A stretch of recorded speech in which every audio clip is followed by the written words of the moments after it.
This time on Roadkill, we went on our Facebook page and we told some people, you know what, meet us right here at this parking lot because we're going to buy a car and road trip it from Indy all the way to Tulsa. And these guys showed up. Yeah!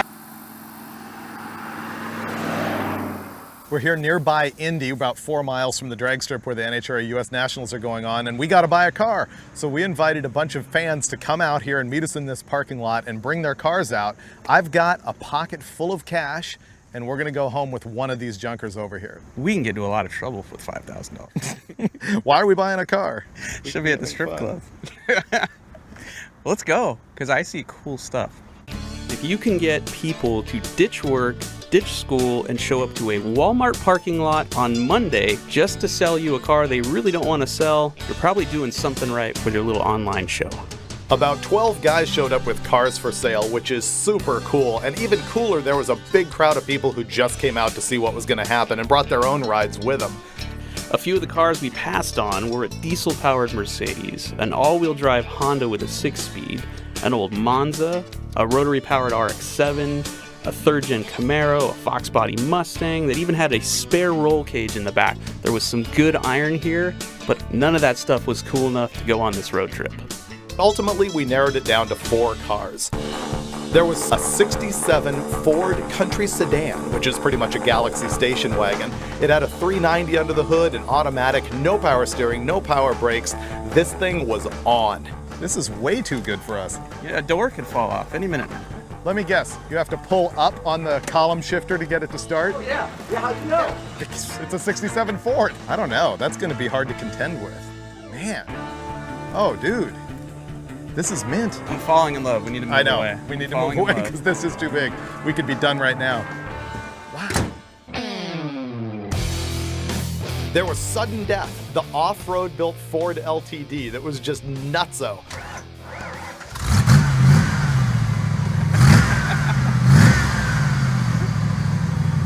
That's the quietest, like, front muffler mounted car I've ever heard in my life. We'll cut them off. I don't know. This is pretty roadkill. Dude. What are you trying to sell me here? Did you see the rust? No, all I see is awesome exhaust. I don't see anything else. Okay, all right. That's pretty good. We'll be back. What else we got? Yeah, we'll be back. Then there was the limo. Not a full-on stretch limo, but a Cadillac production limo with a 472 in it. Not bad. Little rust. Little rust. Did you see the dash in this thing? It's like new. Interior is actually pretty good. We buys this, you're driving the entire time and I'm riding in the back. Oh, truly like new. Does it do burnouts? You gotta lean on it. Yeah, but yeah. All right, we need to keep shopping because there's a 3-way tie happening. Yep, 3-way. Stay tuned. Awesome. Tell us your story. This is a one-owner car, low miles. Then there was the S10, and we were taking that thing pretty seriously because, well, look at it. And it had a V8 under the hood, and it was loud, and ultimately it does good burnout. How much is this one?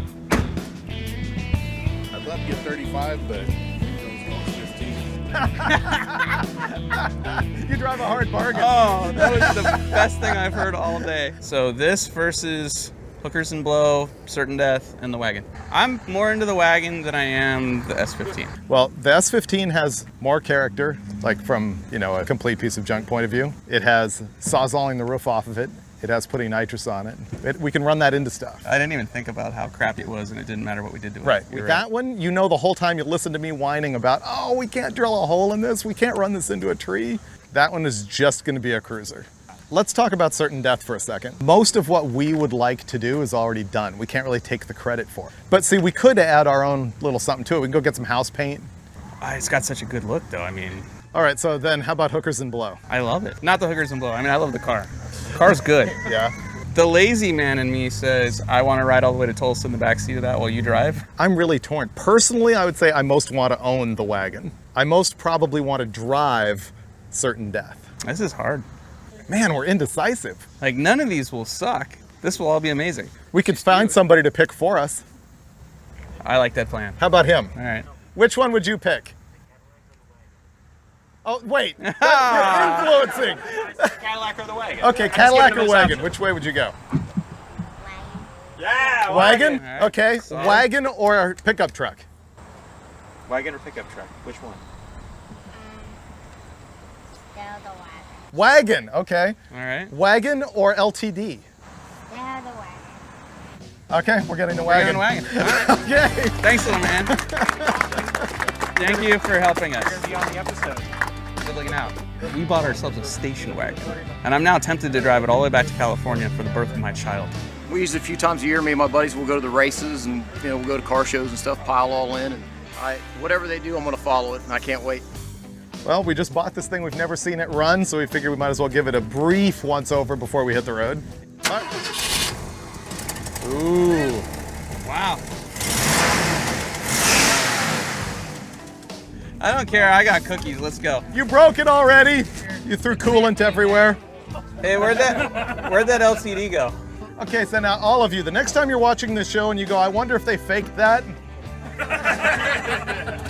It's blowing out of this completely loose hose clamp right here. We'll even let you fix that. All right. All right, let's try it again.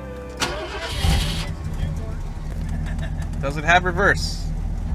Yes. It has reverse. Bye. Oh yeah. This is pretty awesome. Okay. You want the tire to pop? Yeah.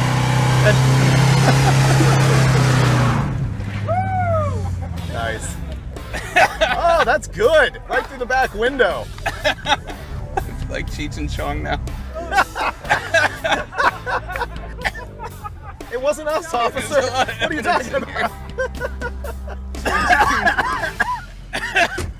So now we've got the wagon, we've done a good burnout, but the big question is, what are we doing in Indy? We're gonna drive 1 mile down the road and go to the NHRA US Nationals. All right, let's merge. Wow. Oh, carbon monoxide death. We need to get that back window We're up. gonna be putting the back window up or Lexaning it or something. There's as much smoke in here as when we did the burnout. This thing cruises though. All my dreams are coming true. Got a station wagon, going to the US Nationals. Not bad. And we have chocolate chip cookies.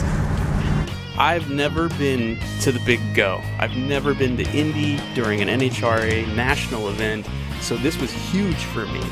All these crew chiefs and drivers and owners that I have watched on television since I was a kid were now feet away from me on the starting line. Look at the whole John Force, like 1, 2, 3, 4, 5, 6, 7, 8. Oh my God, that's awesome.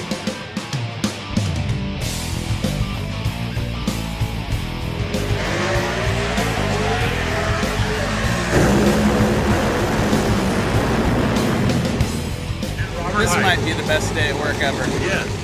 If you watched episode 27 of Roadkill, then you know that we met Don Schumacher, and that was way back in like April of 2014. Well, we're hoping to go see Don Schumacher, who we met in the Corvette episode, and we're hoping he actually lets us in his pits because we flaked on him at least 3 times when we promised him we were going to show up.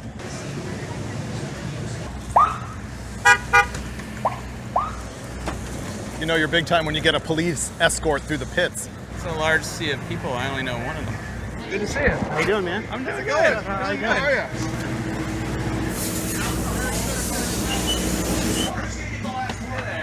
How are you? Welcome to my office away from home. I was going to say, you probably live here more than home. Come on, I'll show you around a little bit.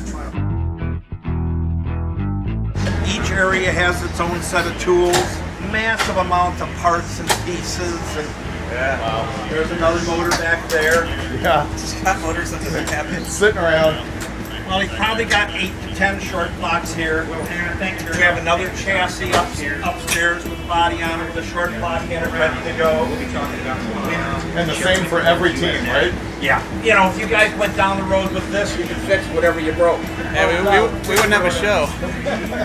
Not only did Don let us hang out in his pit and feed us, but we got to hang out with a few of his drivers, including Spencer Massey, who races Top Fuel Dragster, and Matt Hagen, who races Funny Car. Both of these guys drive cars with 10,000 horsepower under the hoods, and that are capable of traveling across a racing surface that's 1,000 feet long at over 320 miles an hour.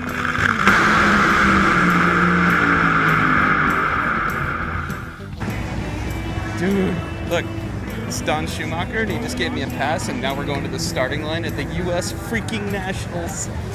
It was just a thrill to be able to hang out with Don Schumacher. It was just a good time.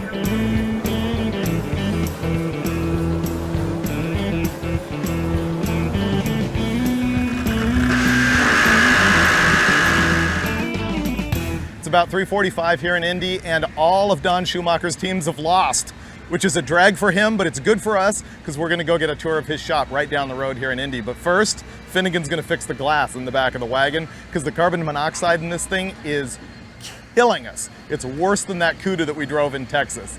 Absolutely brutal. So we gotta roll the glass up. So let's just tape this now. Tape it. Yeah.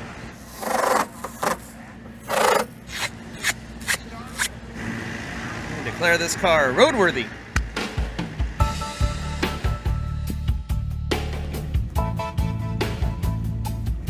It's not as bad.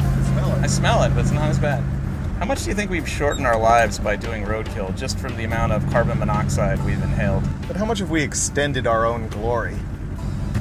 Well, Look at it. dead legends. Yeah. That's cool. Except for the parts we've got to lay under this car, this is going to be comfortable. Man, this is lap of luxury. Oh, there it is. Yep. Holy I guess it's right crap. there. Hard to miss.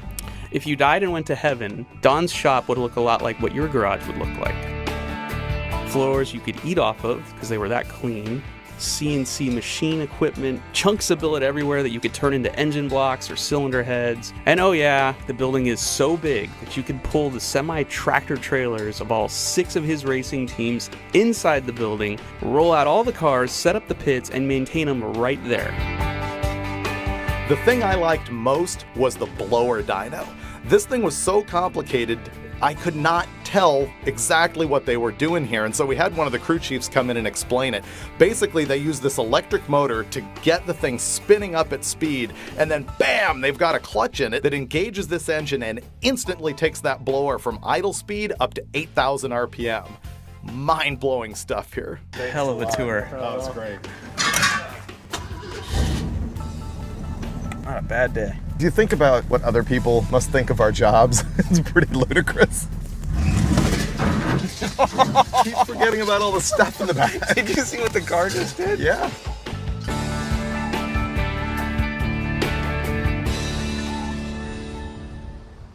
The fun of buying this car and the excitement of the US Nationals immediately tapered down into about the most quiet road trip we've ever had.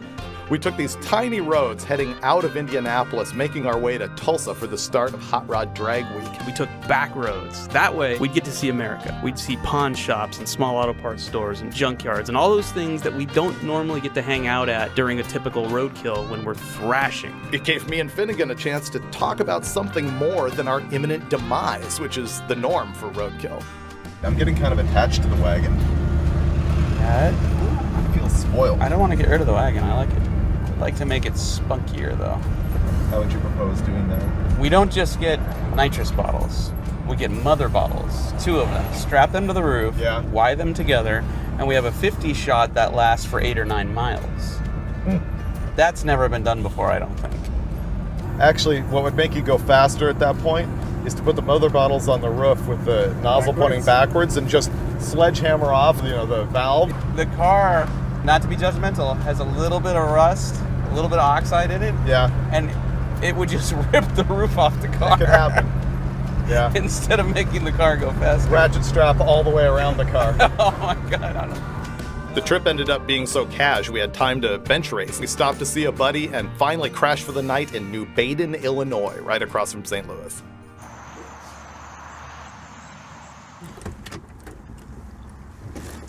Can't believe I'm saying this, but fire up the wipers. Oh yeah, look at that. See you later, lot lizards. We're out.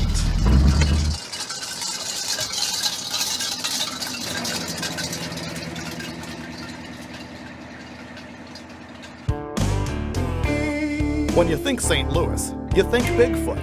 There's no Bigfoot out front. No, but there's a tank with a Ford Aerostar body on it, and I've watched that run over cars before. Gotta tell you, kind of a letdown. Going? Yeah. Bob Chandler, you failed me. You want to stop and let these people know they're only going to be let down? Look, you can see the look on her face. She's going, that's not Bigfoot. That's the Ford Aerostar on a tank chassis.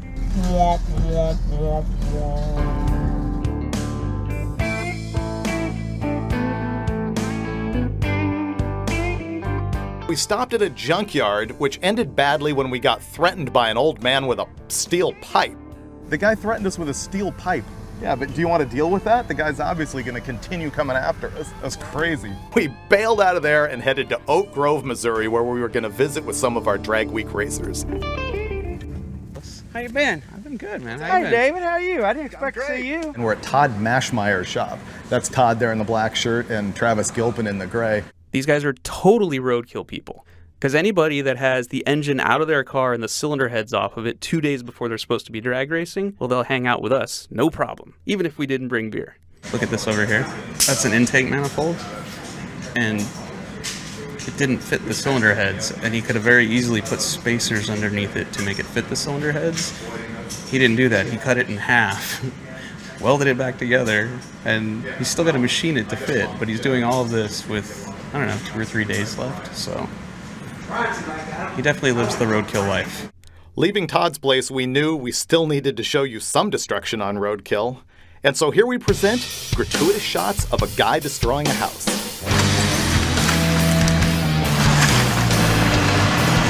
This is basically an analogy of my career.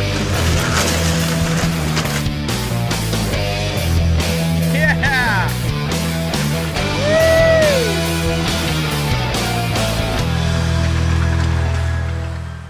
By now you're wondering what's all the racket coming from the front of the car. This is Indy. That's Jamie Hannon, the guy from the Corvette episode that sold us that piece of crap.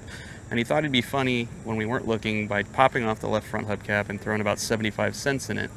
And we just decided to leave it in there to see what happens to 75 cents after about 1,000 miles. Well, and to prove him that we don't care. Nah. Yeah. Aha! So after a nice leisurely 5-day drive with Freiberger in the wagon, getting to drag week was a welcome change because suddenly there was fury, there was noise, there was smoke, there was horsepower, everything that our trip was lacking once we left Indy. What better place than a drag strip to go tailgating? This car came with a barbecue. It would be a crime not to use it. And look what I got. Ready? Oh, fire. That's not good. No lighter fluid needed, says the bag. You don't barbecue, do you? Why isn't it going foosh? That's like California lighter fluid.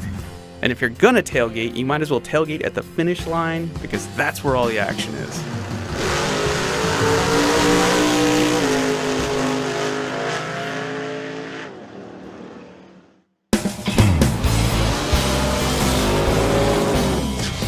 This is Hot Rod Drag Week, where we afflict roadkill punishment on a whole bunch of other people, most of whom have more skills than us.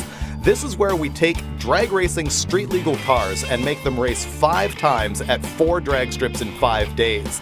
We add up their elapsed times, and the one with the quickest overall wins, but the battle is really on the road. We make these cars drive 1,000+ miles from track to track along the way. Once drag week began, Freiberger and I split up. He had one job to do, I had another, and my job was to hang out in the pits and check up on all the racers and find out their stories. It was to interview the guys who were trying to achieve personal ET goals, guys who were just trying to get to the next track, guys who were trying to keep their cars running, people who were trying to go fast in street cars. This dude came all the way from Australia, blew up the engine before drag week even started, and he's fixing it just so he can make passes even though he can't win this thing. Very roadkill. Drag week rules because it's roadkill on steroids. It's you versus the road, you versus your car. You need to summon all of the MacGyver you have in you to beat whatever the road throws at you. It's not just about going fast, it's about getting to the finish line no matter what happens. And the guys that make it to the end are the baddest hot rodders on the planet. While Drag Week is one of my favorite events of the year, it is also work. I've got to tech all these cars for class, I got to shoot photos, direct the web and video coverage, and I announce in the booth all week long. fun. This thing is just awesome though. I love Drag Week, and this is the biggest ever with 310 cars. And the drama delivered. First of all, remember Mashmeyer, the guy with the short block, not quite done 4 days before the event? Well, they got their engine in the car, they got it completely wired, they showed up at Drag Week and unfortunately failed on the very first day, and they were out. But there was other roadkill guys who had big wins. Specifically, Jeff and Jeffrey Lutz in this pair of black 57 Chevys. These guys were in the episode where we put the leaf blowers on the Monza and we used their shop, which is a complete juxtaposition of these killer cars. And Lutz won overall with his 6-second 57 Chevy that became Hot Rod's fastest street car in America. Is that Jeff Lutz has won the Unlimited category, has won the overall championship at Drag Week in 2014, and it was a seesaw battle. The other big deal at Drag Week was Larry Larson. He's won this thing 5 times in a row and built this new S10, which is just crazy. Unfortunately, he failed at Drag Week by breaking apart and not being able to secure the win. But the next day, he came out onto the track during the Hot Rod heads-up shootout and laid down the single quickest pass of all time for a street-legal vehicle, 6:16 at 219 miles an hour. In the end, we might not have broken down at the side of the road, we might not have done an engine swap in the middle of nowhere, but this was an awesome roadkill. We got a chance to hang at the U.S. Nationals with one of the biggest names in the entire NHRA, being Don Schumacher. We met with drivers, we had a great drive through awesome Americana, and we ended at one of the most bitchin' events of all time, Hot Rod Drag Week. And in its 10th year, Drag Week delivered with some of the best drama ever. We ended up leaving our wagon behind at the track, and ultimately one of the guys here at the company bought the thing, and we flew home ready to roadkill another day. What's wrong with our world where, we keep all the clapped out, blown up 50 GMC Datsun 240Z crap that doesn't run, our perfectly good, virtually new, one owner, barn find wagon? Out of here. Masochist.